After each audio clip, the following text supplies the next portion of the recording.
Sri Lanka is in the midst of its worst economic downturn since independence. It is in desperate need of foreign exchange reserves to pay off previous debts and import necessities. Power cuts of up to 12 hours, a shortage of essentials in hospitals, a lack of paper to conduct school examinations, and no fuel at gas stations have resulted in massive protests against the government's handling of the situation, with demands for Prime Minister Mahinda Rajapaksa and President Gotabaya Rajapaksa's resignations. India has so far committed $1.9 billion to Sri Lanka, in the form of credits for essential commodities and fuel, and also in loans and currency swaps. With the acute shortage of forex, an Indian credit line of $500 million for fuel imports has provided a lifeline to the island nation. Many of Sri Lanka's problems are the result of its own actions. The economy of Sri Lanka was not well diversified. Much of the economy was centered on tourism and trade. To save foreign exchange, the government, led by the Rajapaksa family, decided to limit fertilizer imports. The government pushed for total organic farming in the country. This had a devastating effect on Sri Lankan agriculture, which is the country's main source of exports. Sri Lanka is a classic twin deficits economy, according to a working paper published by the Asian Development Bank in 2019.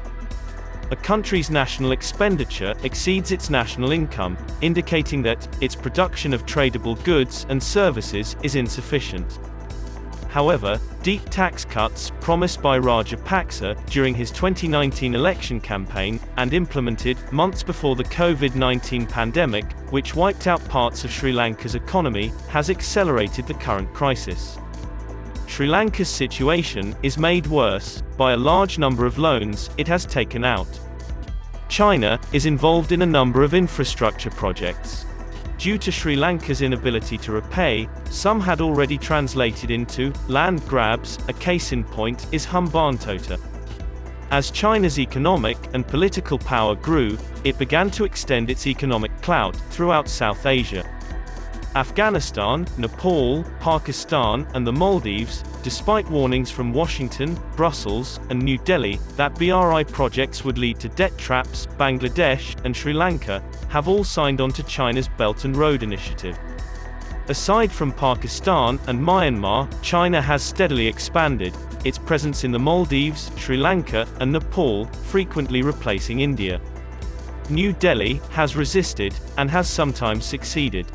Both the current governments in Malé and Kathmandu are pro-India, having replaced pro-China administrations.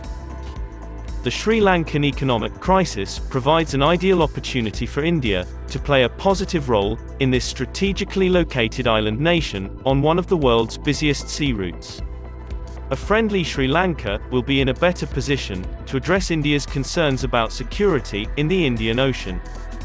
Furthermore, Sri Lanka is halfway between the two major choke points, the Suez Canal and the Strait of Malacca, and is the primary route for tons of cargo traversing the Indian Ocean's narrow sea lanes.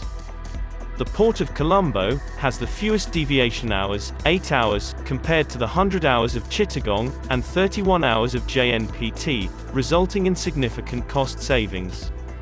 Furthermore, as a result of the economic crisis, there may be a mass exodus to nearby Indian shores in the south. At least 16 refugees are said to have arrived in Tamil Nadu.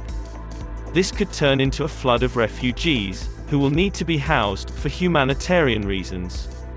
At the same time, given India's own economic situation, and the magnitude of Sri Lanka's economic crisis, it is unrealistic for India to continue funding the island's purchases of food and oil. As a result, Delhi must communicate more clearly than it has in the past that its assistance is aimed at alleviating the crisis for the people and is not intended as a political lifeline for the Rajapaksa family.